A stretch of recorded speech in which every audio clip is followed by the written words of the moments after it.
I'm glad to have you here. Follow my story until the end and comment the city you're watching from. I love you so much. Keep your paperwork safe. Helen, documentation is protection. James's words echo in my mind as I trace my fingers over our wedding photo. His smile, frozen in time, still makes my heart ache even 3 years after his passing. In the picture, we're standing in front of our first house in Riverside Heights, the one we purchased in 1985 with his VA loan.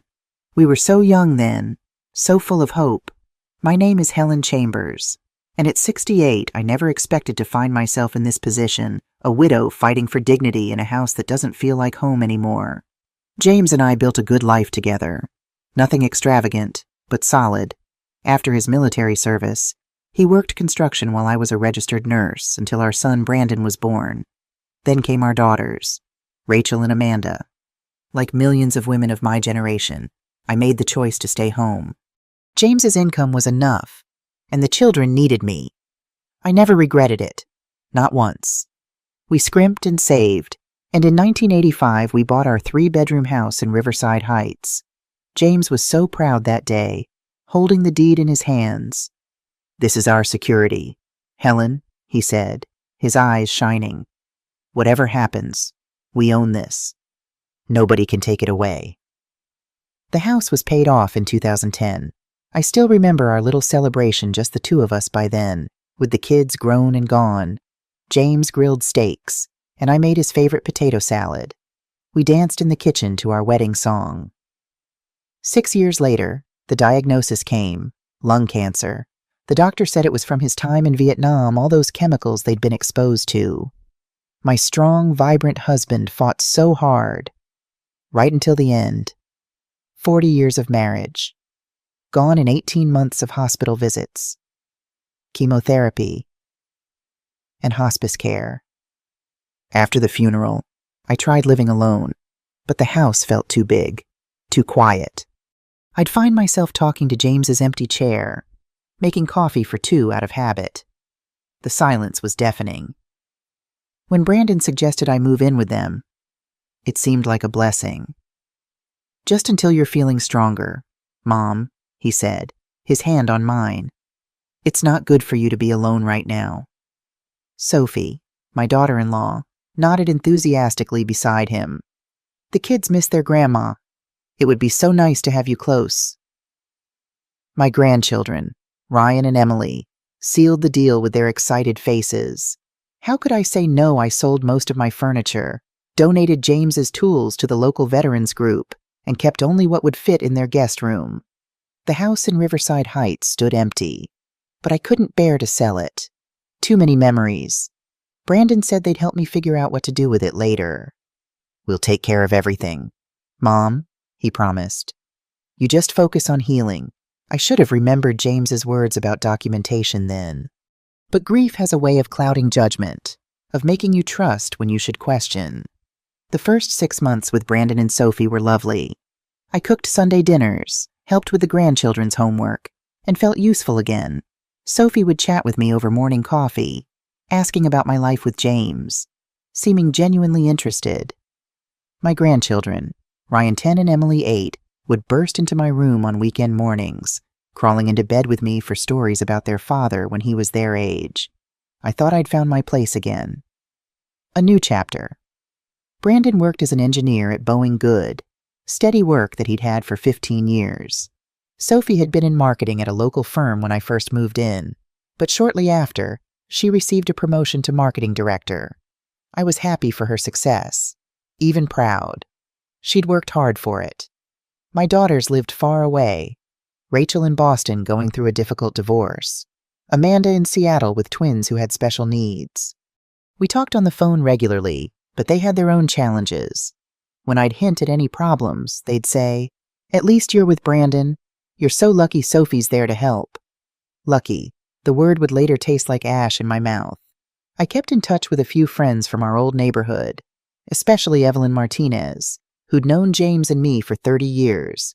She visited occasionally, bringing homemade empanadas and news from Riverside Heights. "The Thompson house sold," she'd tell me. "The new family has 3 young children. The neighborhood is changing. Helen, But whenever she'd ask how I was settling in, I'd smile and say everything was fine. I didn't want to seem ungrateful. The truth was, things were already beginning to shift. Sophie started making comments about the extra laundry, the higher water bills. She'd sigh when she saw me in the kitchen, as if my presence exhausted her. The warmth in her voice had cooled to politeness, then to barely concealed irritation. Brandon grew distant too, always busy with work, avoiding my eyes when Sophie complained about the situation. I should have seen the signs, the way Sophie's mouth tightened when the grandkids ran to hug me, how she'd started calling me your mother when talking to Brandon, never mom anymore. One evening, I found a stack of nursing home brochures in the recycling bin. When I mentioned it casually at dinner, Sophie quickly explained, "Oh, that's research for work. We have a client in senior living." I nodded and pretended to believe her. But that night, I lay awake wondering what was really happening in this house that wasn't mine. James had always insisted we keep our important documents secure. I'd brought all our papers when I moved, stored them in a lockbox under my bed. But I'd been so grateful for the illusion of family that I hadn't thought to review them. I trusted my son. I believed family meant something. I was about to learn how wrong I was. The real shift accelerated about a year after I moved in, coinciding with Sophie's promotion. The money changed her, or maybe it just revealed who she'd always been. She started redecorating, hiring contractors, talking about elevating their lifestyle. Every room got a makeover except mine, which remained pointedly shabby, like a reminder of my unwelcome presence. Brandon's salary was good, but nothing compared to Sophie's new income. I watched my son shrink as his wife's star rose. She controlled the finances, made the decisions, and he just nodded along. The boy who'd once stood up to bullies in 3rd grade couldn't meet his wife's eyes anymore. One night, I'd come downstairs for water and froze outside their bedroom door when I heard Sophie's voice, sharp and clear. "Your mother is becoming a burden," she was saying. "She contributes nothing. Brandon just sits here using our resources, taking up space." "She's my mom," Brandon replied weakly. "And I'm your wife, your family now. We have our own kids to think about, college funds, retirement savings. We can't keep hemorrhaging money on someone who refuses to help herself." Hemorrhaging money, I bought my own groceries, paid for my medications, never asked for a dime. But that didn't fit Sophie's narrative. The next morning, Sophie was all smiles over coffee, asking about my plans for the day as if I hadn't heard her true feelings hours before. I smiled back and lied about meeting Evelyn for lunch. Instead, I went to the local library and researched housing options for seniors. The prices made my stomach clench. My Social Security and James's modest pension wouldn't cover half of what these places charged. Without selling the house in Riverside Heights, I had no way to afford anywhere decent. When I returned, Sophie was showing off the newly remodeled kitchen to her book club friends. I slipped past them to my room, but not before I heard her say, "This is my house now. I've made it what it should have been all along." My house. The words echoed in my head that night as I looked at my wedding photo. James smiled back at me, frozen in time, unaware of what would become of his Helen. The restrictions began subtly. Sophie reorganized the kitchen so that most items were in higher cabinets I couldn't reach easily. The laundry room suddenly had a schedule posted, with my allotted time being when everyone was home and needing the bathroom. "Grammy, why don't you eat dinner with us anymore?" Emily asked one evening when I took my plate to my room. "Grammy needs her rest," Sophie answered before I could. "She's tired," but I wasn't tired. I was being erased. One evening, I found Sophie on her laptop browsing nursing homes. "Research for work," she said quickly, slamming it shut. But I'd seen the search terms Medicare beds available and expedited placement. When I mentioned this to Evelyn during our next lunch, her eyes narrowed. "Helen, something's not right there. You look thin and sad. What's really going on?" I hesitated, then told her everything. The comments, the changes, the feeling of being unwelcome in what was supposed to be my sanctuary. Evelyn reached across the table and squeezed my hand. "You know where I am if you need anything. James would want someone looking out for you." The house remodeling continued. Sophie put in a pool, a home theater in the basement, updated bathrooms with rainfall showers and heated floors. One day, while showing it off to her colleagues, I heard her say, "The equity was just sitting there unused. We decided to put it to work." Equity? What equity? Brandon and Sophie didn't own a home before I moved in. They'd been renting. The only equity would be from my house. But how? That night, I checked my lockbox. The deed to the Riverside Heights house was there, with both James's name and mine on it. But something made me look closer.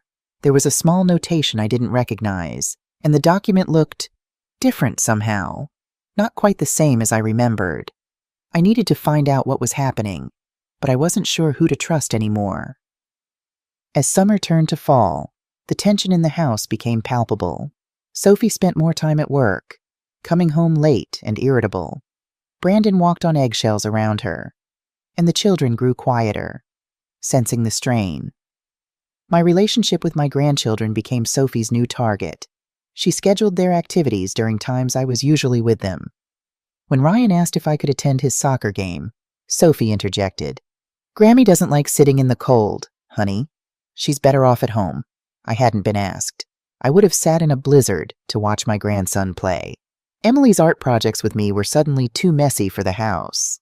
Our cookie baking sessions interfered with Sophie's new clean eating initiative. Every connection I had with the children was systematically undermined. One evening, I overheard Ryan asking Brandon, "Dad, does Grammy not like us anymore?" Brandon's reply was muffled, but I caught Sophie's addition. "Grammy's getting older, sweetie. Sometimes older people get confused and forgetful. It's not her fault." The implication was clear. She was laying groundwork, creating a narrative of my declining mental state. I wasn't imagining things. The next day, I found my pill organizer rearranged. Small items in my room were moved. My grocery list, left on the counter, disappeared with Sophie claiming I must have thrown it away. "It's happening a lot lately," she told Brandon with exaggerated concern. "Maybe we should talk to Dr. Morris about it." Gaslighting. I'd read about it in a magazine at my doctor's office, never thinking I'd experience it firsthand, especially not from family. Evelyn noticed my increasing anxiety when we met for coffee. "Helen, you need to protect yourself," she said firmly. "Something's not right with that daughter-in-law of yours." "What can I do?" I asked, feeling trapped. "I can't afford to move out, not with today's rental prices, and the girls are too far away." "What about your house, the one in Riverside Heights?" I sighed. Brandon said they'd help me figure out what to do with it, but every time I bring it up, Sophie changes the subject. Evelyn's eyes sharpened. "Helen, whose name is on that deed?" "Mine. Well, mine and James's, but with James gone, I suppose it's just mine." "No suppose about it. That's your house, your asset. Why are you living like a beggar when you own property?" The question hung between us. Why indeed? Because I'd been so grateful for the illusion of family that I'd forgotten my own worth. Because grief had made me vulnerable, willing to accept crumbs of affection. "I need to look into this," I said finally. Evelyn nodded. "Yes, you do. And fast." When I returned home, Sophie was waiting, arms crossed. "Your friend Evelyn called. Said you left your scarf at the restaurant." The hair on the back of my neck rose. I hadn't worn a scarf. Evelyn was creating a reason to call, checking on me. "That was thoughtful of her," I said carefully. "I don't like her," Sophie stated flatly. "She seems nosy, always asking questions about our business. She's an old friend. Well, maybe it's time for new friends, ones who understand boundaries." Sophie's smile didn't reach her eyes. "By the way, we're having a dinner party Saturday. I'll need you to stay in your room that evening. My colleagues are coming, and it would be awkward. I was now an embarrassment to be hidden away. That night, I heard Sophie and Brandon arguing downstairs. "She's getting suspicious," Sophie hissed. "That Martinez woman has been filling her head with ideas." "What do you expect?" Brandon's voice was uncharacteristically heated. "You're treating her like she's invisible." "She's my mother." "Sophie. And this is my house now. I've put every cent of my bonus into it. Without me, you'd still be in that crappy apartment. The house is still in her name. We agreed to talk to her about it properly."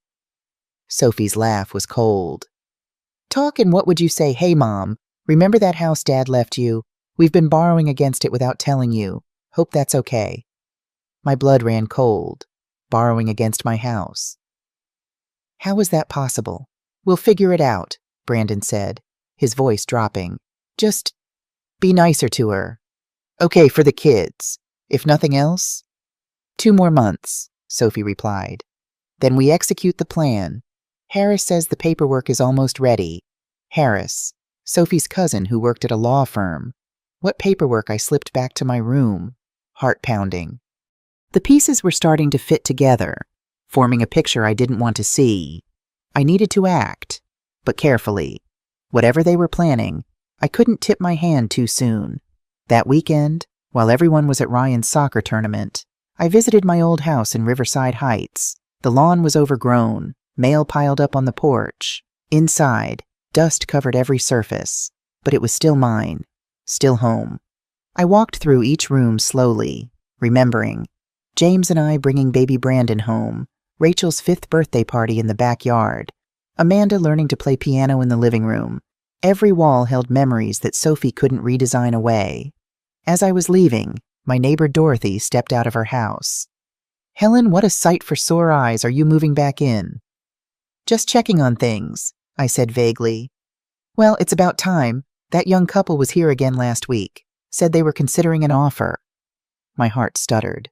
Young couple. Your son and his wife. Said they had your power of attorney and were handling the sale for you since you weren't well. Power of attorney sale. I'd signed no such document.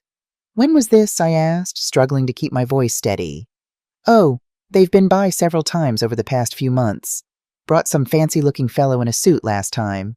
Realtor, I guess. I thanked her and hurried to my car, hands shaking so badly I could barely find my keys.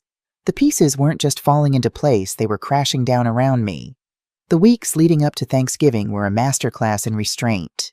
I watched, I listened, and I documented everything. I recorded dates, conversations, and discovered financial statements hidden in Brandon's home office during a rare moment alone. I took photos with my old flip phone, not sophisticated, but evidence nonetheless. Sophie's behavior oscillated between pointed ignoring and false concern, especially when others were present.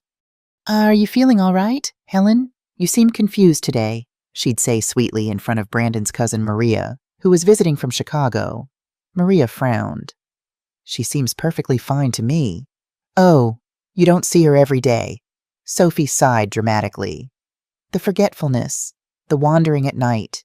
It's becoming a concern. I held my tongue, knowing confrontation would only play into her narrative of my declining mental state. Thanksgiving morning arrived crisp and clear. I was up early, helping prepare the turkey as I had every year since moving in. Sophie supervised, criticizing my every move while simultaneously telling her sister on the phone how we let Helen help with little tasks to make her feel useful. Family began arriving at 4. Brandon's Uncle Thomas and Aunt Maria, cousins from both sides, Sophie's parents, her brother with his wife and children, 15 people in total, all squeezed around the dining table and the kids' table set up nearby. I'd been seated at the far end, away from my grandchildren, who kept trying to sneak over to me until Sophie redirected them. The turkey I'd helped prepare that morning suddenly tasted like sawdust as I watched my family, my son, interact as if I were merely an obligation, not a loved one. Midway through the meal, Sophie clinked her glass. Everyone, Brandon and I have an announcement. All eyes turned to them. Brandon looked uncomfortable, but Sophie was beaming. We've decided to expand the house. We're adding a mother-in-law suite over the garage. Much more appropriate accommodations for Helen than taking up our guest room. Murmurs of approval circulated the table. How thoughtful, Sophie's mother cooed. That sounds lovely, I said carefully. When did you decide this? We've been planning for months, Sophie replied. The contractors start in January. And how will you be financing this renovation? I asked, keeping my voice neutral. Sophie's smile tightened imperceptibly. We have it handled. Helen, don't worry your head about money matters. I'm just curious, since my name is still on the deed to my house in Riverside Heights, and I'm wondering if that has anything to do with your sudden financial flexibility. The table went silent. Sophie's fork froze halfway to her mouth. Your free ride is over. Helen, she said, voice dripping with false sweetness. Starting next month. That guest room costs $2,300. That's actually below market rate. I'm being generous. 15 family members went completely still, forks suspended mid-air, eyes darting between Sophie and me. Brandon kept his gaze fixed on his mashed potatoes. I'm sorry. What? My voice came out smaller than I intended. Sophie dabbed her lips with her napkin, those perfectly manicured nails catching the light. You heard me. $2,300 a month for the guest room. If you can't afford it, there's always the shelter downtown. They have programs for seniors, Maria gasped. Sophie, that's practical. Sophie cut her off. We can't keep supporting a freeloader forever. Freeloader. After 40 years of marriage, after raising 3 children, after giving up my nursing career to support James's military service, after losing him to cancer, I was a freeloader in my own home. My hands trembled as I set down my fork. This was my house. The house James and I had bought in 1985. The house where we'd raised our 3 children. The house I'd moved back into with them after James died 3 years ago when they said I shouldn't be alone. Mother, we've prepared a rental agreement, Sophie continued, her voice carrying that fake sweetness she'd perfected. It's very reasonable. First month's rent due December 1st. Sophie, Thomas began, his voice tight with disapproval. No, it's time we addressed this, Sophie insisted. Helen has been living here rent-free for 3 years while we pay the mortgage, insurance, utilities, everything. It's not sustainable. What mortgage? I asked quietly. My house was paid off in 2010. Sophie's eyes narrowed. This house, Helen, our house, where you're living now. I thought you were renting this house, I said, looking at Brandon. That's what you told me when I moved in. Brandon finally looked up, his face pale. Mom, it's complicated. Actually, it's very simple, I said, finding my voice.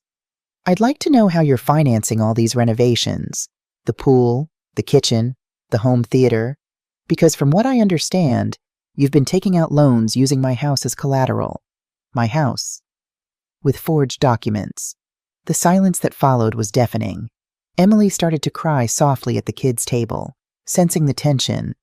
Ryan put his arm around his sister protectively. Sophie recovered first, letting out a laugh that sounded like breaking glass. That's ridiculous. Brandon, your mother is clearly confused. This is exactly why we're concerned about her mental state. I'm not confused. Sophie, I spoke with my neighbor Dorothy this week. She told me about the young couple with power of attorney looking to sell my house. I never signed any power of attorney. Sophie's face hardened. This is a private family matter that we should discuss later. No, I said firmly. You made it public when you called me a freeloader in front of everyone. Let's continue. Tell me about the credit cards opened in my name, the ones with $20,000 in charges for your designer clothes, and that vacation to Cabo you took in June, Brandon's cousin whispered. Holy shit, under his breath. Mom, Brandon finally spoke, his voice pleading. We should talk about this privately. Like you talked privately about stealing my identity, about forging my signature, about planning to declare me incompetent so you could take control of my assets. That's enough. Sophie slammed her hand on the table. I will not be accused of crimes in my own home. It's not your home, I said quietly, pulling a folded paper from my pocket. I ran a title search. This house is in my name too. You used my house as collateral for the loan to buy this one. The color drained from Sophie's face. Brandon looked like he might be sick.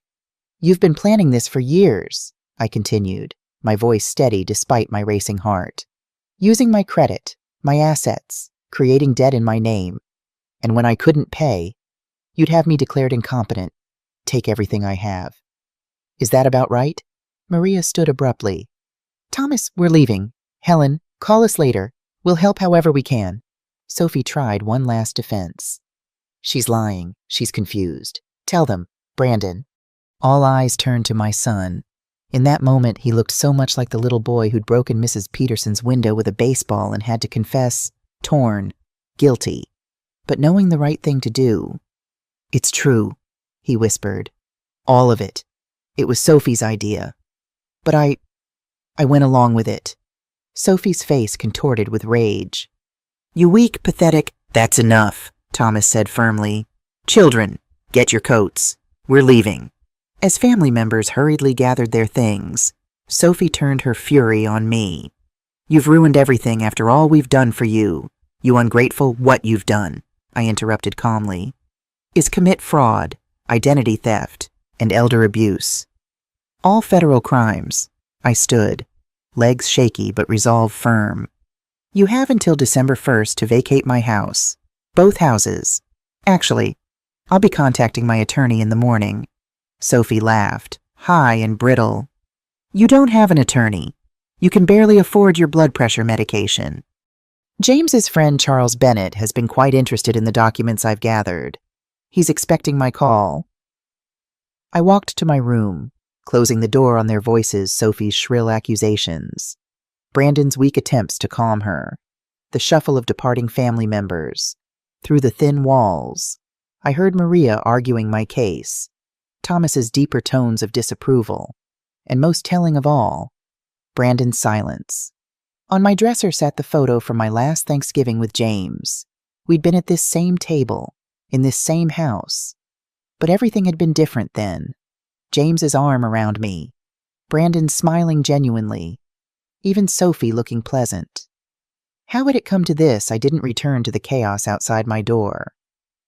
Later, Brandon knocked softly. Mom, I brought you a plate. I opened the door, saw his face, my boy looking lost and ashamed. How could you let her speak to me that way? I asked, the hurt finally breaking through my calm facade. He set the plate on my dresser, wouldn't meet my eyes. She's stressed about money. The promotion came with more responsibilities. She doesn't mean— She meant every word. I studied his face, saw James's jaw, my eyes, but none of our strength. What happened to you? Brandon, just think about the rental agreement. Okay, it's not that much, and you have Dad's pension, Social Security. Get out. The words came out flat, final. Mom, get out of my room. He left, shoulders slumped. I looked at the plate he'd brought: turkey, stuffing, all the fixings, food I'd helped prepare in the kitchen where I now needed privileges. I pushed it aside. That night, I lay awake thinking about James's words. Documentation is protection, but protection from what he'd never imagined I'd need protection from our own son. My phone buzzed with a text from Maria. We're here for you. Whatever you need. That woman is poison. At least someone still believed in family. Tomorrow would bring confrontation, legal battles, pain. But tonight, looking at James's handwriting on the deed, Helen, this is yours always.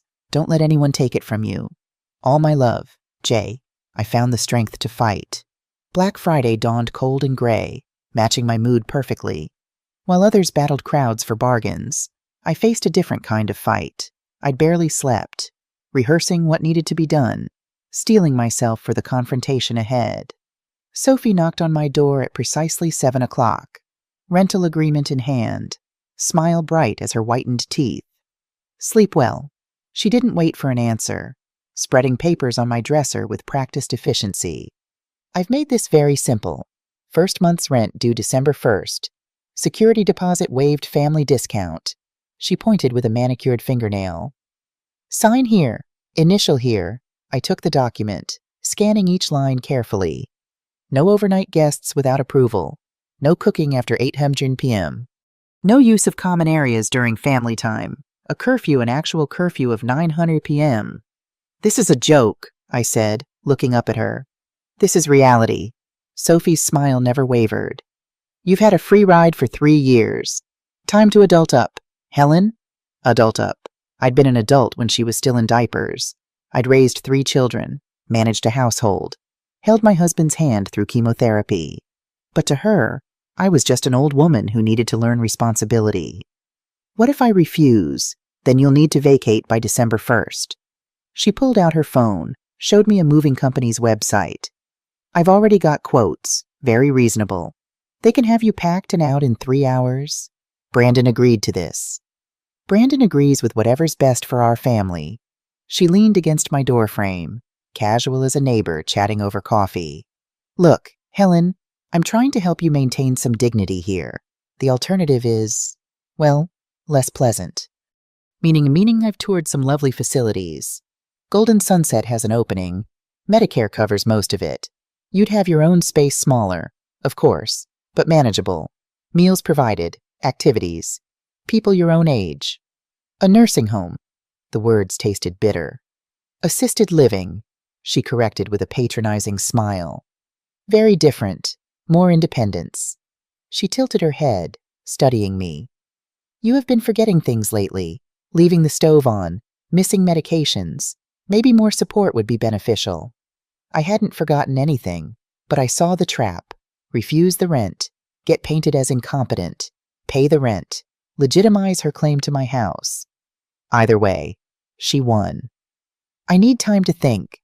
Of course, you have 5 days. She set the papers on my nightstand, patted them like a pet. Oh, and I'll need you out of the house tomorrow afternoon. We're having friends over, and it would be awkward. After she left, I sat on my bed holding James's picture. What would he do? Fight, certainly. But how could I fight when my own son wouldn't stand up for me? I called Rachel first, my hands shaking as I dialed. Honey, I need to talk to you about something. Mom, can it wait? The lawyer's here about the divorce papers. It's important. Sophie wants me to pay rent. A pause. Well, that's not unreasonable, is it? I mean, you are living there. My heart sank. Rachel, it's $2,300. Oh, that's a lot. But you have Dad's benefits, right? Maybe it's time to think about your own place anyway. Might be nice having your independence back. Independence. As if I'd chosen dependence. As if I hadn't been forced into this corner by grief and loneliness and the promise of family support. Amanda was no better when I reached her. Mom, I can't deal with this right now. The twins have therapy. And look, maybe Sophie has a point. You could contribute something. I do contribute. I mean real contribution. Real contribution. 40 years of keeping house, raising kids, supporting my husband's career. None of that was real to them. Only money counted now. I hung up feeling more alone than I had since James's funeral. My daughters, my son, when had they all become strangers? I needed to act. But carefully. Sophie was building a case against me, documenting supposed memory lapses, creating a paper trail to support her claim of my incompetence. I needed to build my own case. That afternoon, I went to the bank. The teller, a young woman with kind eyes, noticed my hands shaking as I filled out the withdrawal slip. Is everything okay, Mrs. Chambers? No, I wanted to say, nothing is okay. Instead, I smiled. Just need to check my balance. The numbers on the screen mocked me. Social Security $1,400 a month. James's pension $800, savings $5,000, enough to pay Sophie's rent for 2 months. Maybe 3 if I ate ramen and skipped medications. Then what? Would you like to speak with a financial advisor? The teller asked gently. No, thank you. What could an advisor tell me? That I was old, poor, and out of options. I drove past Golden Sunset on the way home. A gray building with tiny windows. Residents shuffling in the garden like ghosts. Was this my future warehoused? Forgotten. While Sophie lived in my house, when I returned, the house was empty.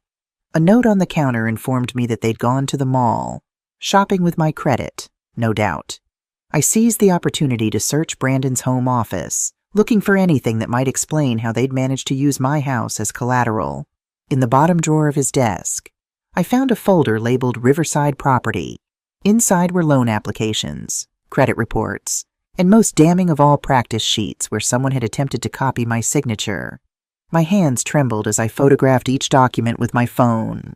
The evidence was mounting, but I still needed professional help to understand the full scope of what they'd done.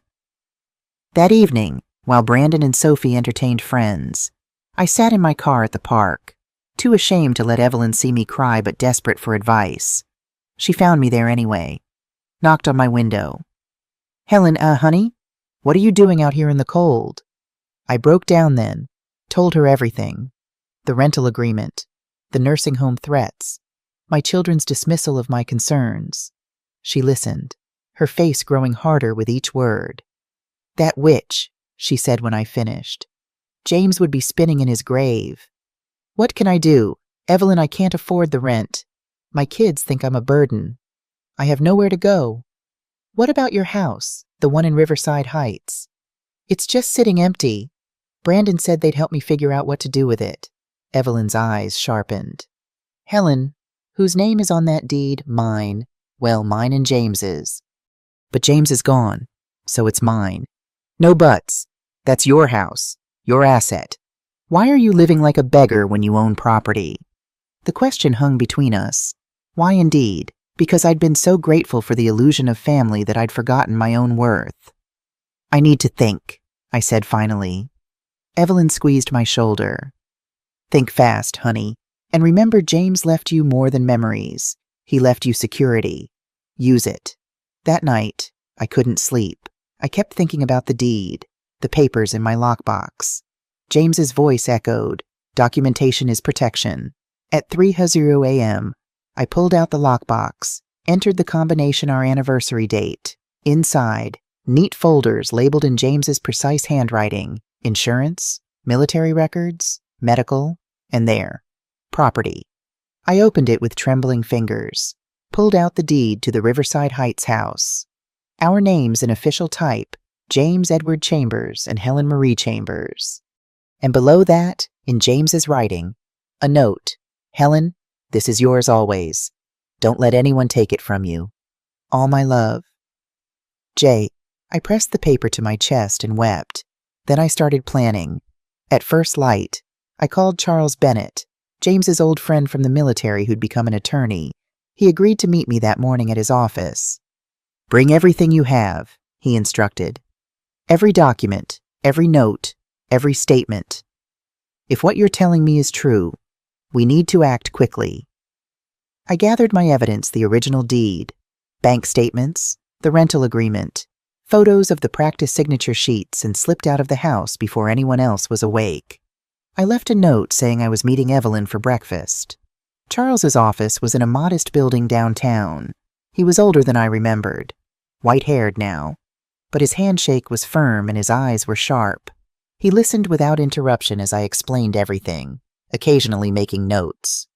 When I finished, he removed his glasses and rubbed the bridge of his nose. Helen, what they're doing is criminal.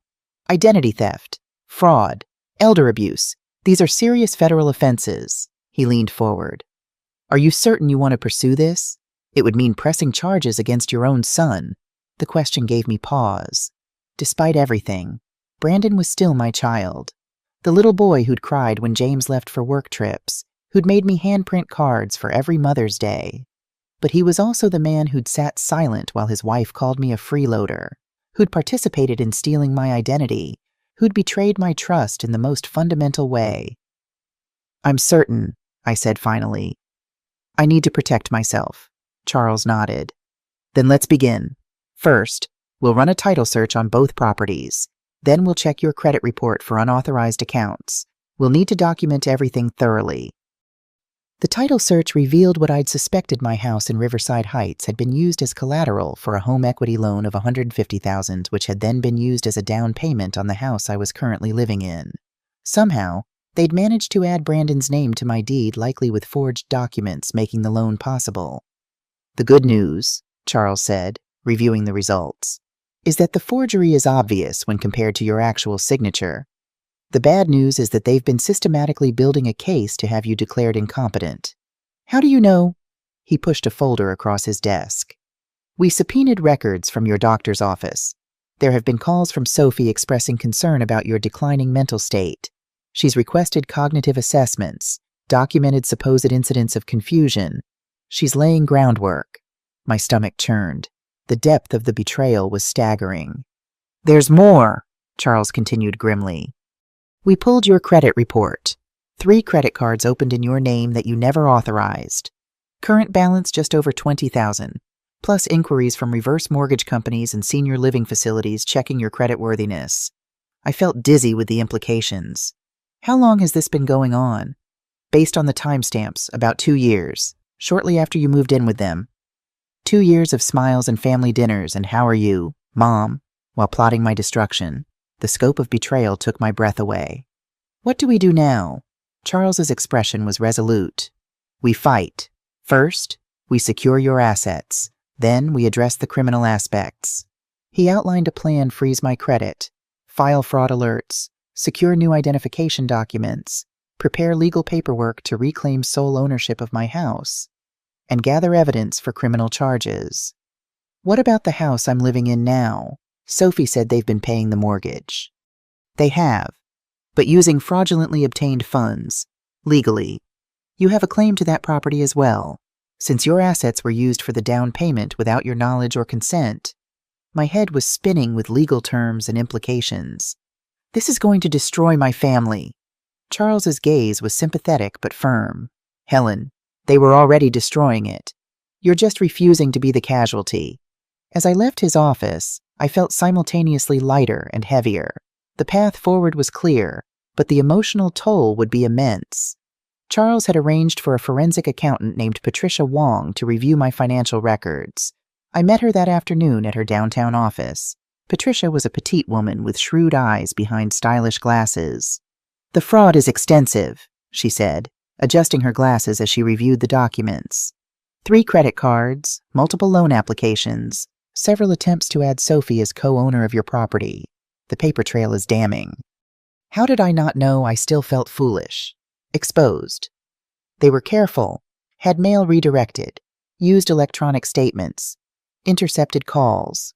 Patricia's voice gentled. This wasn't impulse, Mrs. Chambers. This was a calculated campaign to strip you of assets. When did it start? Patricia pulled out a timeline. Best we can tell, about 6 months after you moved in. The first credit card application coincides with Sophie's promotion. 6 months.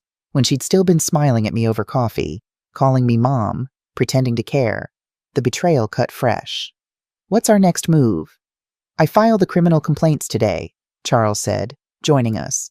Fraud, identity theft, elder abuse, attempted grand larceny. The DA's office is very interested. Elder abuse is a hot-button issue right now. What about Brandon? Charles and Patricia exchanged glances. He's harder to prosecute. No direct evidence he forged anything, though he clearly knew. Accomplice charges possible, but... Charles hesitated. But juries hate sending sons to jail for obeying wives, I finished. Essentially, yes. I thought about Brandon sobbing in my doorway, the boy I'd raised versus the man he'd become. File against both. Let the courts decide. Charles nodded. There's something else. Sophie's been busy since yesterday. Meaning Patricia pulled out papers. She filed for emergency conservatorship this morning, claims you're mentally unstable, that she has power of attorney, that throwing them out was a delusional episode. She's requesting immediate intervention. The audacity stole my breath. Even caught, even exposed. She was still attacking. Can she do that? She can try. Charles's smile was sharp. But we have your medical records, witness statements, and a paper trail showing you're the victim, not the perpetrator. No judge will grant it. But she'll try to make me look crazy. Let her. Patricia leaned forward. Every lie she tells is another nail in her coffin.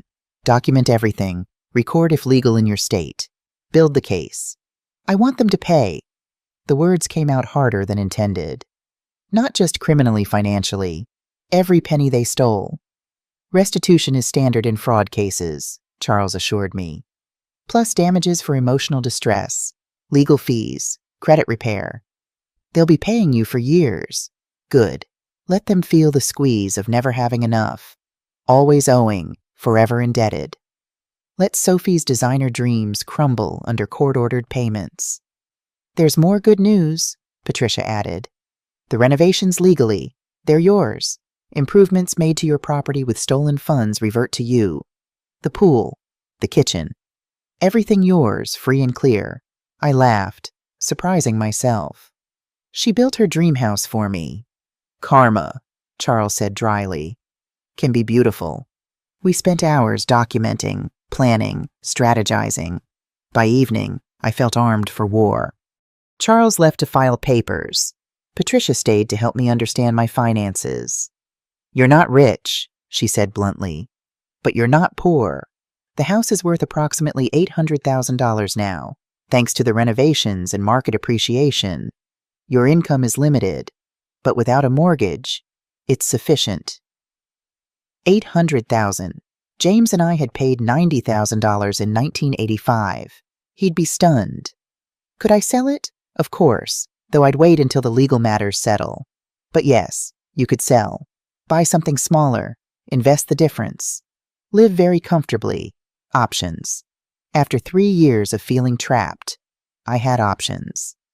As I drove back to what I could no longer think of as home, I steeled myself for confrontation. Brandon's car was in the driveway, but Sophie's was gone. I found him in the kitchen, staring into a glass of whiskey. "Mom!" He looked up, eyes red-rimmed. "Where have you been?" "I've been calling. Meeting with my lawyer." The words hung between us. Brandon's face crumpled. "Mom, please, we can work this out. Sophie's just stressed about money. The promotion came with a lot of pressure. She didn't mean half of what she said yesterday." "Did she mean to open credit cards in my name to forge loan documents to try to steal my house?" He flinched at each question. "It wasn't supposed to happen like this. How was it supposed to happen? Brandon, tell me. I'd really like to know the plan." He took a shaky breath. "We were going to talk to you about co-signing for the house. Then the market dropped, and we needed more equity. Sophie said it was just temporary, that we'd pay you back once her commissions came through. And the credit card's the conservatorship application."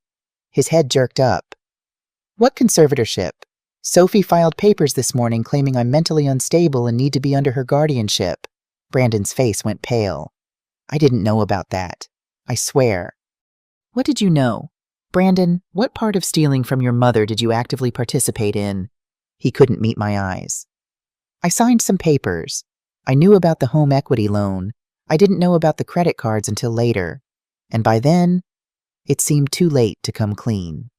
"It's never too late to do the right thing," I said quietly. "Your father taught you that." At the mention of James, Brandon's composure broke. "Dad would hate me." "Yes, he would." The harsh truth hung between us. Brandon drained his glass, poured another. "Sophie's at her mother's. She's pretty upset." I'd imagine identity theft charges would upset most people. Brandon's eyes widened. "You're really pressing charges. What did you think would happen, that I'd just roll over and let you take everything, that I'd sign your ridiculous rental agreement and pretend this never happened? I hoped we could work something out. As a family." "Family," I repeated, the word bitter on my tongue. "Family doesn't steal from each other. Brandon, family doesn't forge signatures or open fraudulent credit accounts. Family doesn't try to declare their mother incompetent to gain control of her assets." Brandon hung his head. "I'm sorry, Mom. I'm so sorry. Sorry doesn't undo the damage. Sorry doesn't erase the betrayal." I stood, suddenly exhausted. "You have until December 1st to find somewhere else to live. Both of you. Mom, please. Goodbye, Brandon." I went to my room and closed the door, blocking out his pleas. My hands were shaking as I sent a text to Charles. Confronted Brandon. He admitted to knowing about the loan but claims ignorance about conservatorship. "Staying in my room tonight. We'll call tomorrow." His response was immediate. "Change the locks on Riverside House today. Security system updated. Be careful and document everything." I sat on the edge of my bed, looking at James's photo. "I'm doing it," I whispered to his smiling face. "I'm fighting back. I hope you're proud." For the first time in months, I felt something like peace as I drifted to sleep. The next morning, I woke to shouting. Sophie had returned and was in a full-blown rage downstairs. "You told her, you pathetic, spineless—" Her voice rose to a shriek. "Do you have any idea what you've done?" Brandon's response was too low to hear, but Sophie's wasn't. "They froze our accounts, all of them. My credit cards were declined at the hotel. Do you know how humiliating that was? And it's your fault." I dressed quickly, gathering my essential documents. Whatever happened next, I didn't want to be trapped here. When I emerged from my room, Sophie was waiting at the bottom of the stairs, face contorted with fury.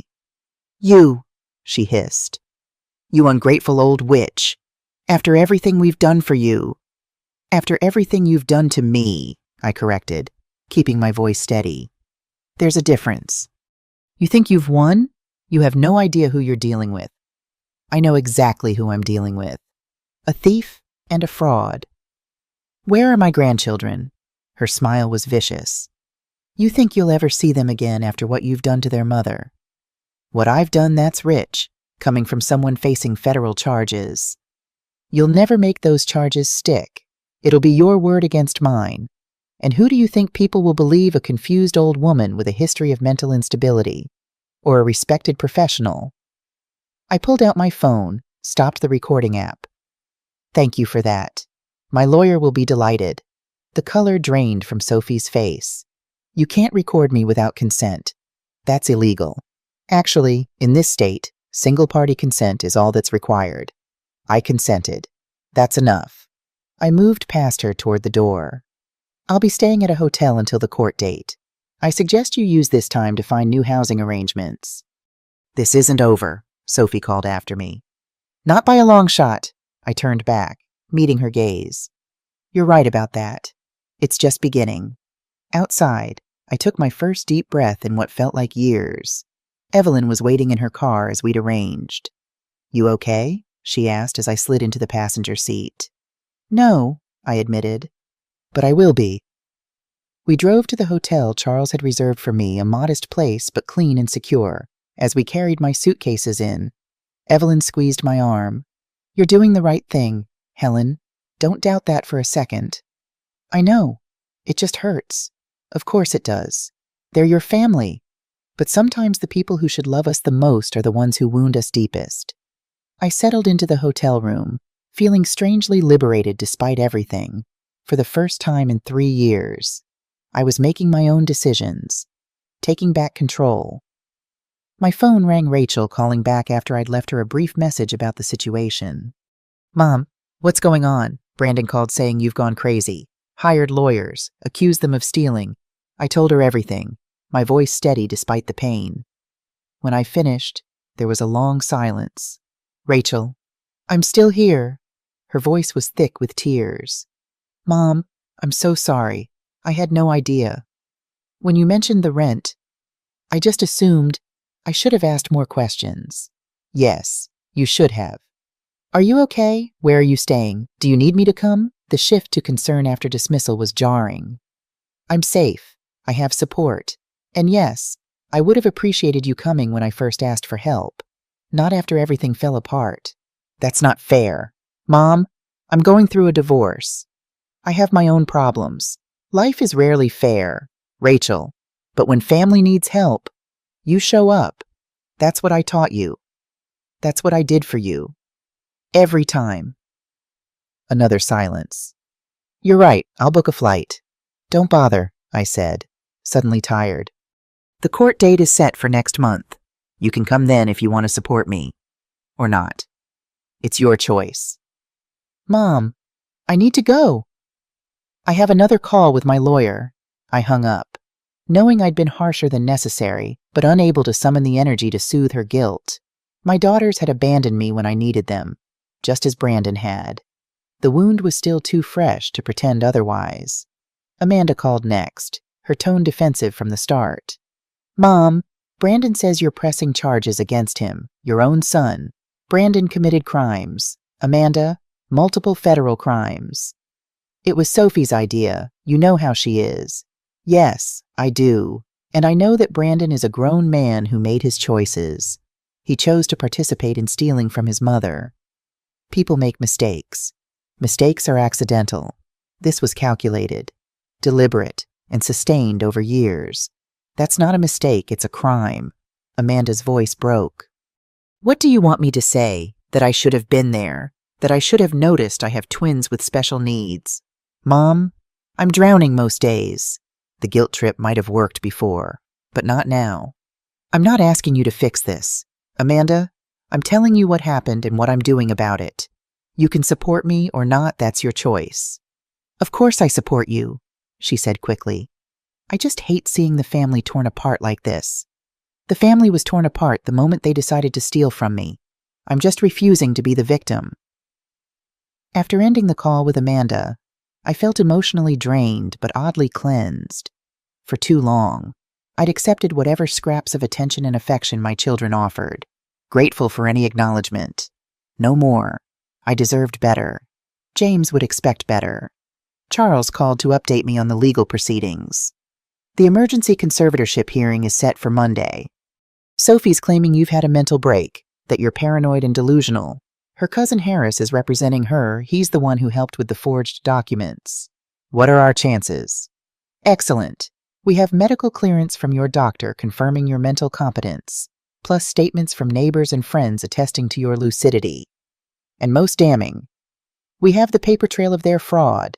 No judge will grant conservatorship to someone who's been systematically defrauding the person they claim to want to protect. And after that, the criminal case moves forward. I won't lie. Helen, it's going to be ugly. They'll attack your character, your memory, your stability. They'll try to paint you as an ungrateful burden who turned on the family that took you in. Are you prepared for that?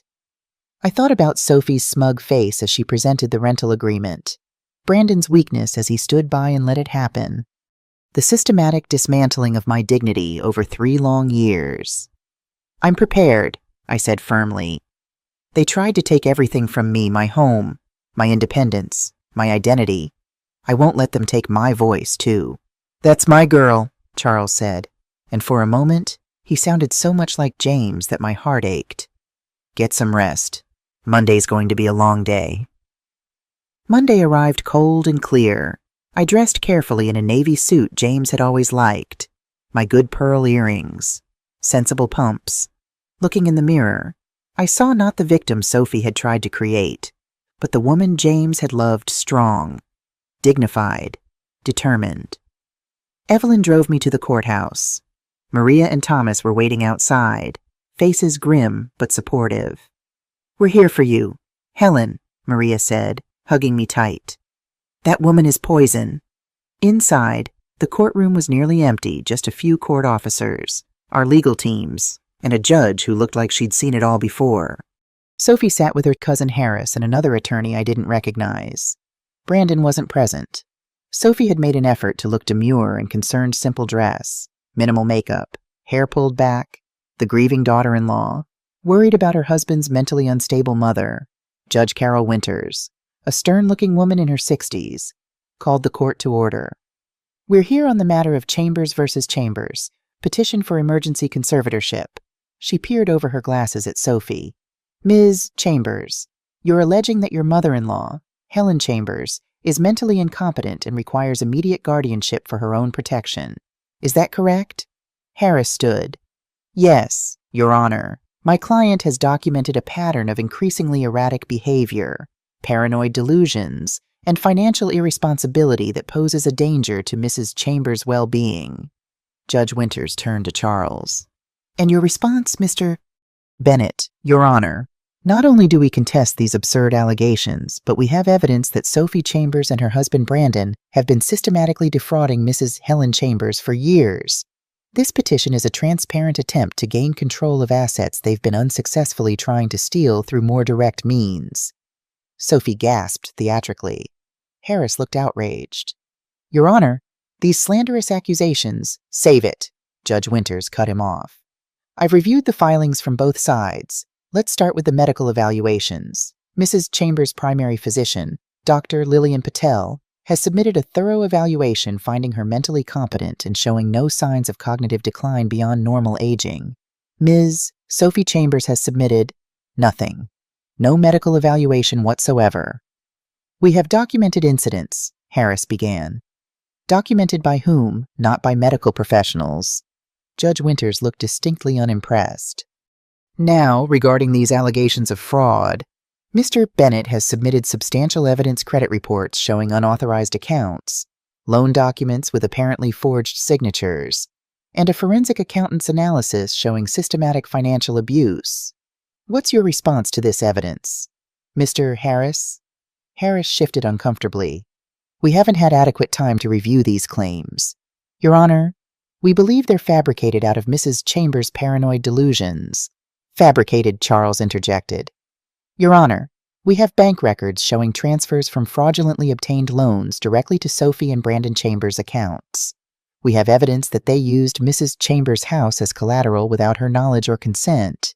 We have recordings of Sophie Chambers admitting to these activities and threatening Mrs. Chambers. Recordings can be manipulated, Harris argued desperately. Indeed they can, Judge Winters agreed. Which is why I've had them independently verified by the court's technical expert. They appear genuine. Sophie's face had gone from concerned to furious. She whispered urgently to Harris, who looked increasingly uncomfortable. Your Honor, Charles continued, not only do we ask that this petition be dismissed, but we request a protective order preventing Sophie and Brandon Chambers from contacting Mrs. Helen Chambers except through counsel, pending resolution of the criminal charges being filed against them. Criminal charges. Sophie couldn't contain herself. This is ridiculous. We took her in when no one else would. We've cared for her for 3 years. Ms. Chambers, Judge Winters warned, you'll have your chance to speak. But Sophie was beyond control now. She's lying. She's confused. Ask anyone she wanders at night. Forgets appointments. Can't manage her medications. Yet she managed to gather extensive evidence of your fraudulent activities, Judge Winters observed dryly. Curious how her mental faculties seem to improve when it comes to protecting herself. The courtroom fell silent. Judge Winters reviewed her notes for several long minutes, then looked up. I'm dismissing this petition for conservatorship. There is no credible evidence that Helen Chambers requires guardianship. In fact, the evidence suggests that the petitioner, Sophie Chambers, has engaged in a pattern of behavior that would make her categorically unsuitable as a guardian, even if such protection were needed. Sophie made a strangled sound of protest. Furthermore, Judge Winters continued, I'm granting the protective order. Neither Sophie nor Brandon Chambers is to contact Helen Chambers except through counsel until the criminal matters are resolved. And I'm referring this case to the District Attorney's Office for investigation of possible perjury in these proceedings, in addition to the fraud allegations already under investigation. She banged her gavel. Court is adjourned. As we stood to leave, Sophie lunged toward me, her face contorted with rage. This isn't over. You'll regret this. I swear to God. Court officers quickly intervened, escorting her from the courtroom. Her threats echoed down the hallway. Outside, Charles squeezed my shoulder. First hurdle cleared. You did well in there. Helen, I didn't have to do anything, I said, still processing what had happened. Sometimes the most powerful thing you can do is simply stand your ground. Sophie self-destructed because she couldn't imagine a world where she doesn't get her way. Maria hugged me. I always knew that woman was trouble. The way she treated you at family gatherings, always so condescending. Thomas nodded. Thomas? Brandon should have put a stop to it years ago. James would never have stood for someone treating you that way. The mention of James brought tears to my eyes. He would have been so disappointed in Brandon. Yes, he would, Charles agreed solemnly. But he would have been incredibly proud of you. As we walked to the car, Patricia called with an update on the financial investigation. We've traced the money, she said without preamble. They've spent most of it the pool, kitchen renovation, Sophie's car, luxury vacations. But we found about $30,000 in a hidden account under Sophie's maiden name. We've petitioned to freeze that as well. What about my house, the one they're living in? That's more complicated. They used your equity for the down payment, but they have been making the mortgage payments. The court will likely determine an ownership percentage based on contributions. I thought about the house, beautiful but tainted by betrayal. I don't want it. I want my own house back. That's completely understandable. We'll work toward that resolution. Climax 1. That evening, I received a text from Brandon. Please, Mom, let's talk this out. Sophie's hysterical. Our accounts are frozen. We can't even buy groceries. I showed it to Charles, who advised against responding directly. Instead, he drafted a message from his office. All communication must go through counsel per court order. Any direct contact will be reported as a violation. Brandon's reply came minutes later. Mom, I know you're reading these. Please, we're family. Family. The word that had kept me silent, kept me accepting less than I deserved, kept me vulnerable to their manipulation. Not anymore. I turned off my phone and looked out the hotel window at the city lights. Tomorrow, I would go to my real home in Riverside Heights. The locks were changed, the security system updated. It would need cleaning, some repairs perhaps, but it was mine. No one could take that away from me.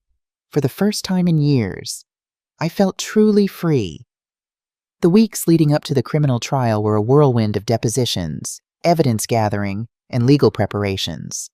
Charles had assembled a formidable team, including Patricia Wong and a specialist in elder abuse cases named Marcus Delgado. Elder abuse is one of the most underreported crimes in America, Marcus explained during our strategy meeting. Financial exploitation is particularly insidious because it's often perpetrated by family members, making victims reluctant to come forward. Exactly, Patricia agreed. The average victim loses $120,000, but most cases never make it to court because of shame or fear. I'm not ashamed, I said firmly. And I'm done being afraid. Charles smiled. That's why we're going to win. Meanwhile, Brandon and Sophie had hired a high-powered defense attorney named Vivian Reynolds, known for aggressive tactics and media manipulation. Within days of taking the case, stories began appearing in local news about family disagreements escalated to criminal charges and the tragedy of aging parents turning against their children. Sophie gave tearful interviews claiming she'd only been trying to protect me from myself. Helen has been increasingly confused, she told one reporter, dabbing at her eyes with a tissue. We were trying to secure her finances before she gave everything away to scammers. This is how she repays our love. Charles advised me to ignore the media circus. They're trying to poison the jury pool and pressure you into dropping the charges. Don't engage. It was harder to ignore the text messages from my grandchildren, clearly composed with Sophie's help, asking why I was being mean to their mommy and daddy. My heart broke reading them, but Charles was adamant any response would violate the protective order and undermine our case. The hardest blow came when Rachel called to say she wouldn't be coming for the trial after all. I just can't take sides. Mom, she explained, her voice strained. Brandon's my brother. You're my mother. I love you both. This isn't about taking sides, I replied, struggling to keep my voice steady. This is about right and wrong. What they did was criminal. Maybe so, but pressing charges. Couldn't you have found another way to resolve this? I closed my eyes, fighting back tears. What would you have suggested, allowing them to steal my identity, to take my house, to have me declared incompetent and shipped off to a nursing home? You're exaggerating. No, Rachel, I'm not. That was their plan. They admitted it. The silence stretched between us. Finally, Rachel sighed. I'm sorry, Mom. I just can't do this right now. After we hung up, I sat on my bed in the Riverside Heights house, my true home, and allowed myself to cry. For the family I thought I had. For the son who'd betrayed me. For the daughters who couldn't stand with me when I needed them most. Evelyn found me there, having let herself in with the spare key I'd given her. Oh, Helen, she said, sitting beside me and taking my hand. What happened? I told her about Rachel's call, my voice breaking. Family. Evelyn shook her head. They can hurt us like no one else because we love them like no one else. I don't know if I can go through with this, I admitted. The trial, the publicity, having to face them in court? Of course you can, Evelyn said firmly. You're Helen Chambers. You raised 3 children while supporting a husband through military service. You nursed James through cancer. You're the strongest woman I know.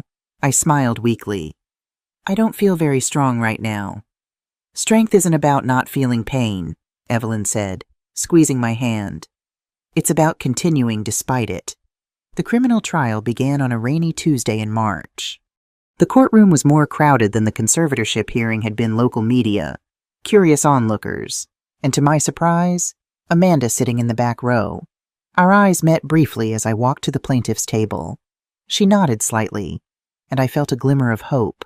At least one of my daughters had found her conscience. Sophie and Brandon sat at the defense table, both dressed conservatively. Sophie looked appropriately somber, while Brandon appeared genuinely miserable. Neither would meet my gaze. The charges were read fraud, identity theft, elder abuse, attempted grand larceny. Sophie and Brandon both pleaded not guilty. In his opening statement, Charles laid out the case methodically. "This is not a family squabble that got out of hand," he told the jury.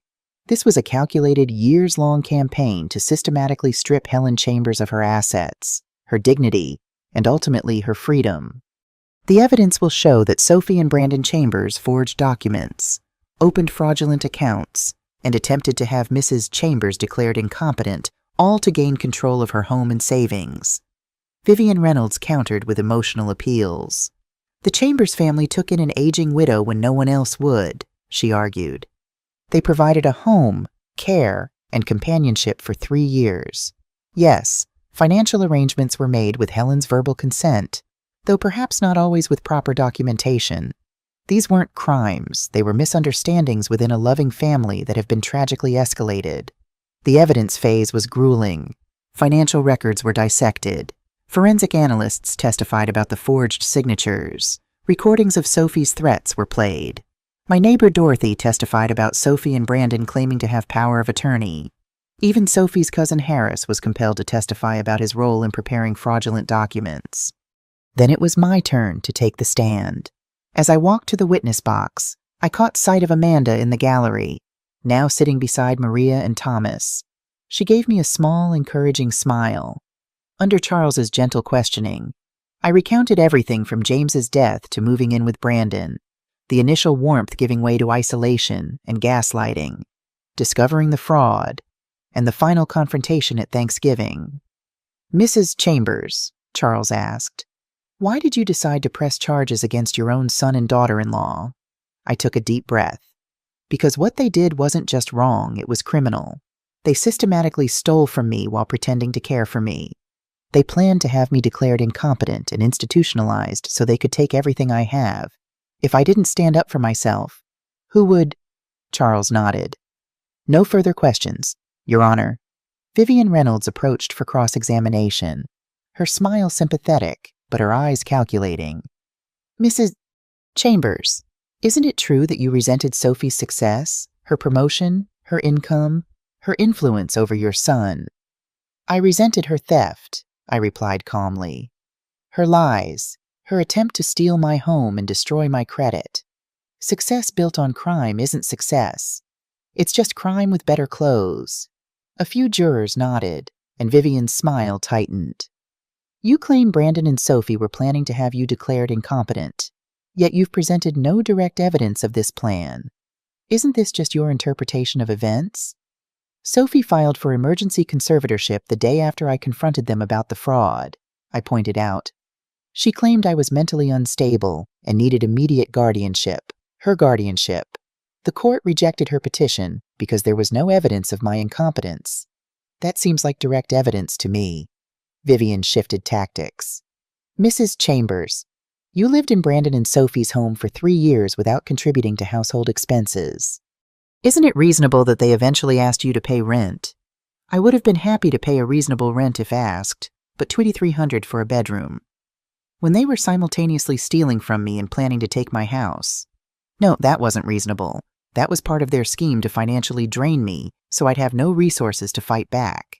The cross-examination continued for hours, with Vivian trying every angle to portray me as ungrateful, resentful, or confused, but Charles had prepared me well. I remained calm, answering directly and clearly, refusing to be baited into emotional outbursts. By the time I stepped down, I was exhausted but satisfied. I had spoken my truth. Brandon testified next, his testimony a stark contrast to my composed responses. He alternated between remorse and deflection, claiming he'd known about some financial arrangements but not others, that he'd been caught between loyalty to his wife and his mother. "I never meant for it to go this far," he said, voice breaking. "I just wanted everyone to be happy." "Even if that meant stealing from your mother?" Charles asked during cross-examination. Brandon hung his head. "I made terrible mistakes. I'm so sorry." Sophie's testimony was the most dramatic, perfectly dressed and coiffed. She presented herself as the caring daughter-in-law blindsided by an ungrateful mother-in-law's accusations. We took her in when no one else would, she insisted. Her daughters were too busy with their own lives. We gave her a home, included her in our family. Yes, we used her home equity with her verbal permission to create a better living situation for everyone, including her. And the credit cards opened in her name, Charles asked. Did you have verbal permission for those too? Helen said we could handle her finances. Sophie replied smoothly. She was finding it all too confusing. We were trying to help. By charging $20,000 for designer clothes, spa treatments, and a vacation to Cabo that Mrs. Chambers wasn't invited on, Sophie's composure slipped momentarily. Those were legitimate family expenses. For your family, perhaps not for Mrs. Chambers. The most damning moment came when Charles played the recording of Sophie after the conservatorship hearing. This isn't over, you'll regret this, I swear to God. Does that sound like a concerned daughter-in-law trying to help? Charles asked the jury. Or someone furious that their scheme has been exposed after days of testimony? The case went to the jury. They deliberated for less than 4 hours before returning with a verdict. On the count of fraud in the first degree, how do you find the defendant Sophie Chambers guilty? On the count of identity theft in the first degree, guilty. The litany continued guilty on all counts for Sophie, guilty of accomplice charges for Brandon. I sat in the gallery feeling hollow vindication, justice. But at what cost? My son in handcuffs, my daughter-in-law spitting venom as they led her away. This isn't over, Sophie shouted. You vindictive, you've ruined everything. No, I said quietly, though she couldn't hear me. You ruined everything. I just refused to let you bury me in the wreckage. Outside the courthouse, Amanda approached hesitantly. Mom, I'm sorry I wasn't here from the beginning. I should have believed you. I studied my younger daughter's face, seeing genuine remorse. Yes, you should have. Can we talk maybe over dinner? I considered refusing, making her work harder for forgiveness. But hadn't there been enough pain already? Dinner would be nice, I said finally. I'd like to hear about the twins. She smiled, relief evident in her eyes. They ask about you all the time. They miss their grandma. As we walked to her car, reporters shouted questions that I ignored. This victory wasn't for public consumption. It was personal, painful, and private. The sentencing came weeks later. Sophie received 5 years, eligible for parole in 3. Brandon got 18 months, mostly probation. Restitution was ordered for both. They'd be paying me back for decades. Outside the courthouse, Charles shook my hand. You did it, Helen. You won. Had I, my family was shattered. My son a criminal. 1 daughter estranged. But I was free. I was safe. I was home. Yes, I said, realizing it was true despite everything. Finally, I won. Spring arrived with unexpected beauty. The house in Riverside Heights came back to life as I cleared away dust and neglect. I planted James's favorite rose bushes along the back fence, repainted the kitchen a cheerful yellow, and slowly reclaimed each room as my own. The pool Sophie had installed in the other house was sold with the property. I wanted nothing from that chapter of my life. The proceeds, after paying off the fraudulent mortgage, went into a trust for my grandchildren's education. They weren't responsible for their parents' crimes. Amanda and I rebuilt our relationship carefully, like archaeologists excavating a fragile artifact. Weekly phone calls became dinner visits, then occasional weekends with the twins. She'd apologized properly, acknowledging how she'd failed me when I needed her. I was so wrapped up in my own problems, she admitted one evening as we sat on my patio. It was easier to believe Brandon than to consider that something terrible was happening to you. We all make choices, I said, watching the sunset paint the sky in pinks and golds. What matters is what we do after we realize our mistakes. She reached over and squeezed my hand. I'm trying, Mom. I know, and I'm proud of you for that. Rachel was slower to come around.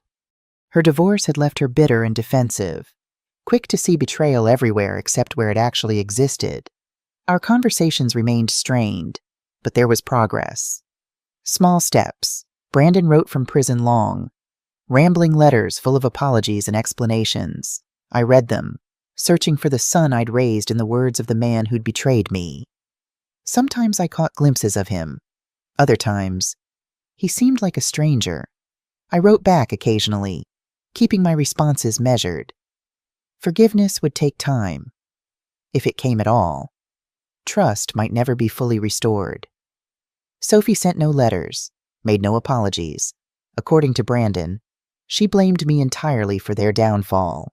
In her mind, she was the victim of my ingratitude, my vindictiveness, my refusal to quietly accept my place as an aging burden to be managed. My grandchildren were the greatest casualty. With Brandon in prison and Sophie's parents taking custody, I rarely saw them. I sent birthday cards, Christmas gifts, but kept my distance, not wanting to confuse them further.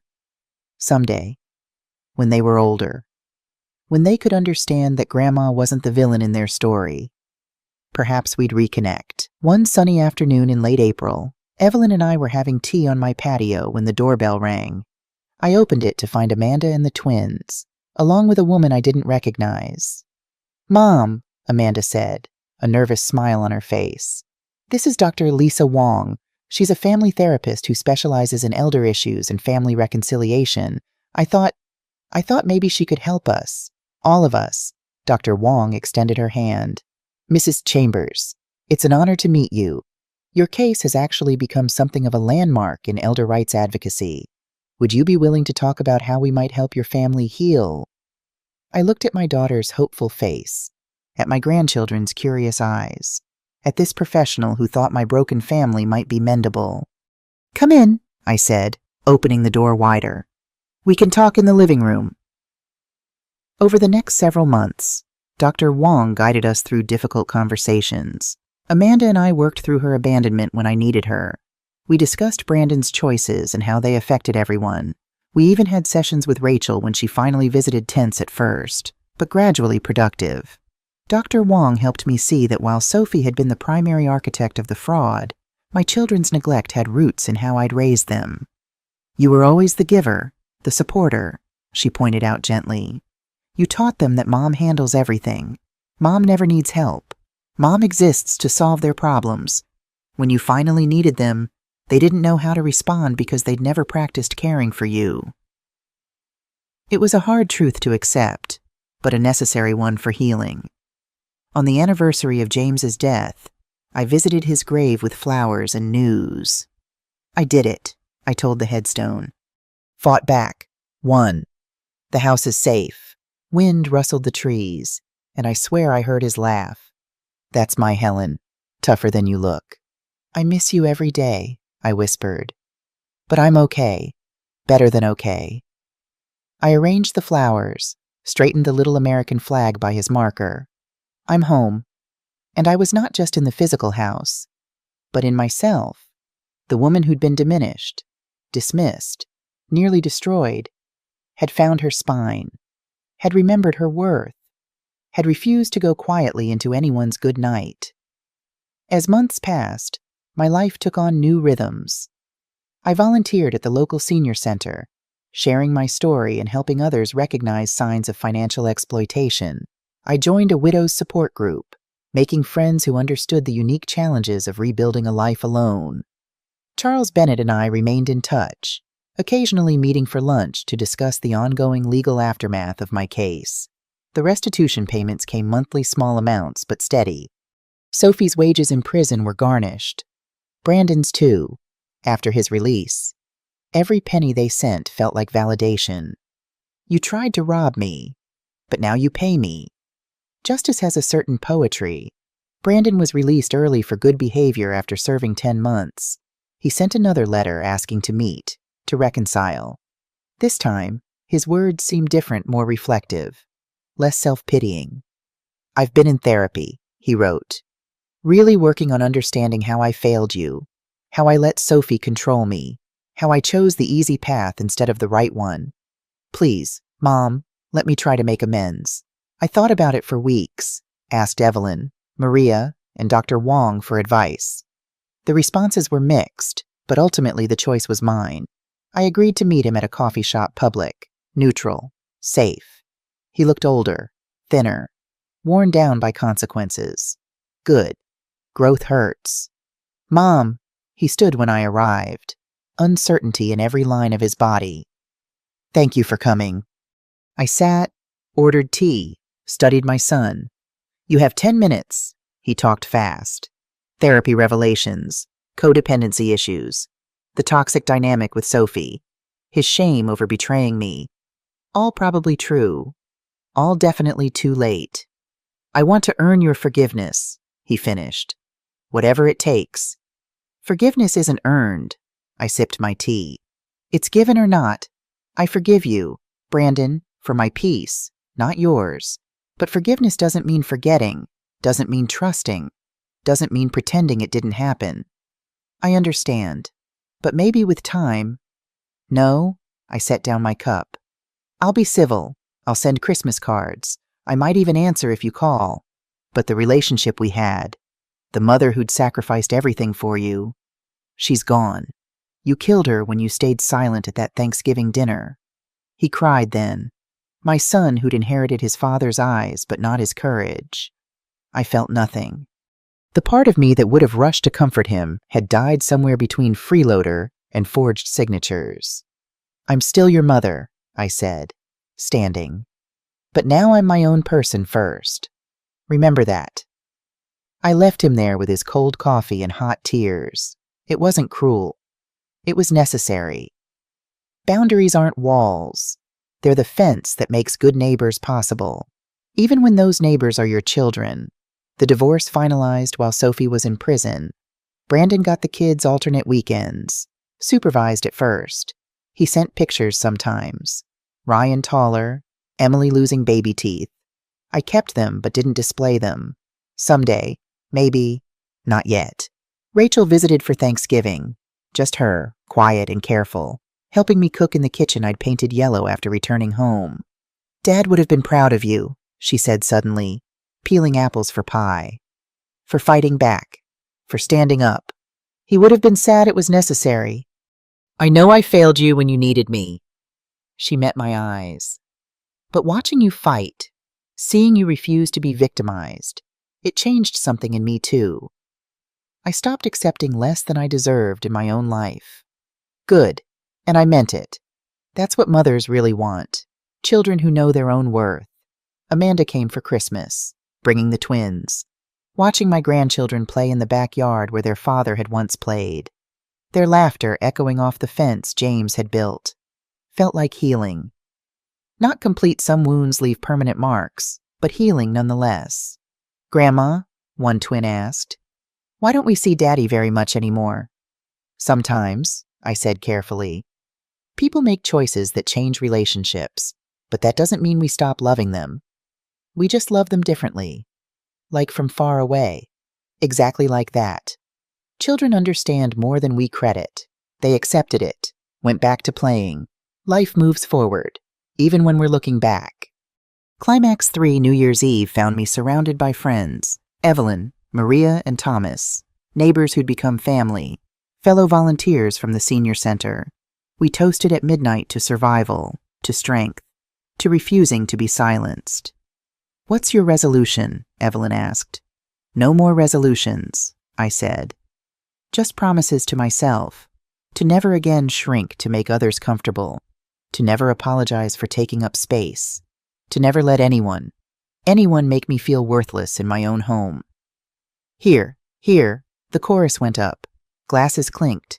These people who'd stood by me when blood family hadn't, who'd witnessed my humiliation and cheered my triumph, who proved that family isn't about DNA, it's about showing up.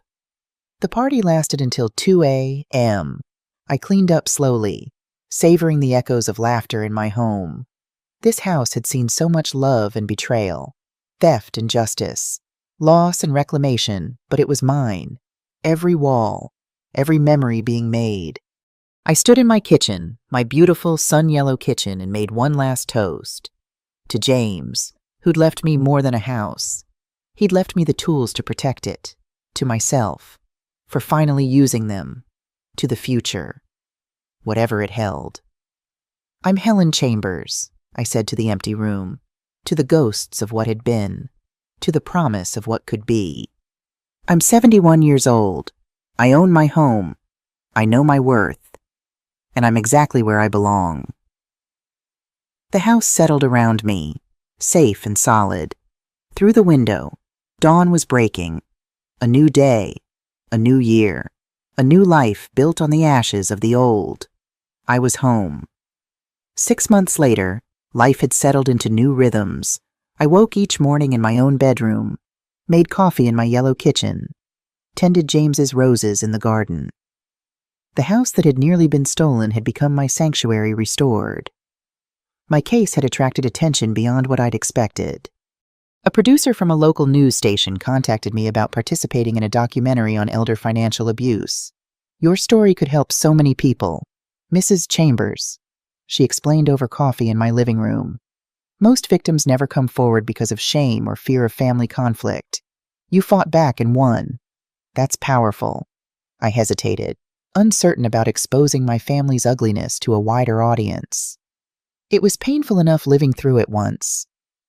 I understand, she said gently, but your experience could be the warning sign that saves someone else from the same fate. Put that way, how could I refuse the documentary, titled Hidden Theft Elder Abuse in American Families? Premiered that fall. I watched it with Evelyn, both of us crying at different points. Seeing my story laid out so clinically, the gradual isolation, the financial manipulation, the gaslighting made me realize how textbook the abuse had been. If only I'd recognized the signs earlier. The response was overwhelming. Letters poured in from seniors in similar situations, from adult children horrified to recognize their own behavior in Sophie's actions, from law enforcement and social workers grateful for the awareness. Charles called the day after it aired. You've started something. Helen, the DA's office has received a surge of calls from elderly victims reporting financial abuse. They're calling it the Chambers effect. I just told my story, I said, surprised. Sometimes that's all it takes. One person brave enough to speak their truth so others know they're not alone. The senior center where I volunteered asked if I'd consider starting a support group specifically for victims of financial exploitation. I agreed, though I didn't feel qualified. You lived it, the director said simply. That's qualification enough. Our first meeting had 3 attendees, all women, all with stories that echoed mine in different ways. A daughter who'd drained bank accounts, a nephew who'd stolen jewelry, a son-in-law who'd pressured his mother-in-law into signing over her house. I thought it was just me, one woman whispered, tears streaming down her face. I thought I was stupid for trusting my own child. It's never stupid to expect decency from family, I told her. The failure is theirs, not yours. By our 3rd meeting, attendance had doubled. By the 6th, we needed a larger room. People weren't just coming for support, they were coming for strength, for the courage to take action. With Charles's help, I developed resources for the group checklists for protecting assets, signs of financial exploitation to watch for, contact information for legal aid, scripts for confronting family members about concerning behavior. You found your calling, Evelyn observed one evening as we sorted through resource packets for the next meeting. Not a calling I would have chosen, I admitted. But if my pain can prevent someone else's, maybe it wasn't wasted. Brandon attended one of these meetings, sitting quietly in the back. I hadn't invited him, hadn't even known he was coming. Afterward, he approached hesitantly. That was powerful, he said, looking around at the empty chairs. All these people with stories like ours. Not like ours, I corrected. In our story, you were the abuser, not the victim. He flinched but nodded. I know. That's why I came. To understand better. To hear what it's like from the other side. I studied him, looking for signs of the manipulative tactics Sophie had used so effectively, but his eyes held only sorrow and what appeared to be genuine remorse. Why now? I asked. I'm trying to rebuild my life, he said simply. I can't do that without understanding how I destroyed yours. It wasn't forgiveness, not yet, but it was something. A crack in the wall between us. A possibility. There's a book I can recommend, I said finally. About making amends that actually help the person you hurt, not just soothe your own guilt. I'd like that, he said, and for a moment, I glimpsed the son I'd raised. Thank you, Mom. As he turned to leave, I called after him. How are the children? Missing their grandmother, he said. Emily keeps your Christmas card on her nightstand. I nodded, not trusting myself to speak. Some wounds were still too fresh. The restitution checks continued to arrive monthly. Small amounts, but steady. I used most of it to fund our support group activities, turning Sophie's theft into something positive, poetic justice. Rachel moved back to town that summer, taking a teaching position at the local community college. We had dinner weekly, our relationship healing through consistent effort on both sides. I'm thinking of starting a group for adult children of elder abuse victims. She told me one evening, so many of us don't know how to support our parents through something like this. I want to change that. My heart swelled with pride. My daughter had not only learned from my pain, she was working to prevent others from experiencing it. Amanda brought the twins for regular visits now. They'd grown so much, developing their own personalities and interests. Ryan loved building things, just like his grandfather. Emily had inherited my love of gardening. We planted sunflowers together, measuring their growth each week. They're reaching for the sky. Grandma, she said in wonder, her small hand in mine as we looked up at the towering stalks. Yes, they are, I agreed. That's what living things do when they're nurtured properly. They grow toward the light. On my 72nd birthday, they threw me a surprise party. Amanda, Rachel, the grandchildren, Evelyn, Maria, and Thomas, my friends from the senior center and support group. Even Brandon was there, standing awkwardly to the side, but present. Speech, someone called after I'd blown out the candles. I looked around at these faces, some related by blood, others by choice, and felt a surge of gratitude so strong it brought tears to my eyes. 3 years ago, I began. I thought my life was essentially over. I'd lost James, lost my independence, lost my sense of purpose. I was existing, not living. I took a breath. Then came the betrayal that nearly destroyed me, but instead, it rebuilt me. Stronger, wiser, more authentic. I raised my glass. I've learned that family isn't just who shares your DNA. It's who shares your values. It's who shows up when you need them. It's who tells you the truth, even when it's hard to hear. My eyes met Brandon's briefly. He nodded, acknowledging the rebuke and the challenge. I've learned that it's never too late to stand up for yourself. That knowing your worth is the greatest protection against those who would diminish you. That the most powerful word in any language is no when spoken to those who would exploit you. I smiled at my support group members. And I've learned that pain shared is pain diminished. That helping others heal can heal you too. That purpose can be found in the darkest experiences if you're brave enough to use them for good. I raised my glass higher. So here's to 72 years of life, the good, the bad, the beautiful, and the painful. All of it mine. All of it valuable. All of it making me exactly who I am today. And I wouldn't change a thing. The room erupted in applause. Evelyn hugged me, whispering. James would be bursting with pride. Later, as guests were leaving, Brandon approached with a small package. It's not much, he said, handing it to me. Just something I thought you should have back. Inside was my old house key, the one to this house, that I'd given him when I moved out 3 years ago. With it was a note, "This belongs to you. Always has." I'm sorry I forgot that. I looked up at my son, this man who'd hurt me so deeply but who was trying, in his imperfect way, to make amends. Thank you, I said simply, pocketing the key and the note. It wasn't reconciliation, not completely, but it was acknowledgement of my ownership, my boundaries, my worth. That night, after everyone had gone, I sat on my porch swing watching fireflies dance in the yard. James and I had spent countless evenings here, planning our future, discussing our children, simply being together in comfortable silence. We did all right, didn't we, James? I said to the night air. Despite everything, We built something that couldn't be stolen or destroyed. The wind chimes he'd hung years ago tinkled softly in response. I smiled, feeling his presence not as a ghost, but as the foundation of everything I'd become. I was Helen Chambers. I was 72 years old. I owned my home, free and clear. I knew my worth beyond any doubt, and I was exactly where I belonged. What would you do if you were in my place? Have you ever been through something similar? Comment below. If you enjoyed this story, check out 2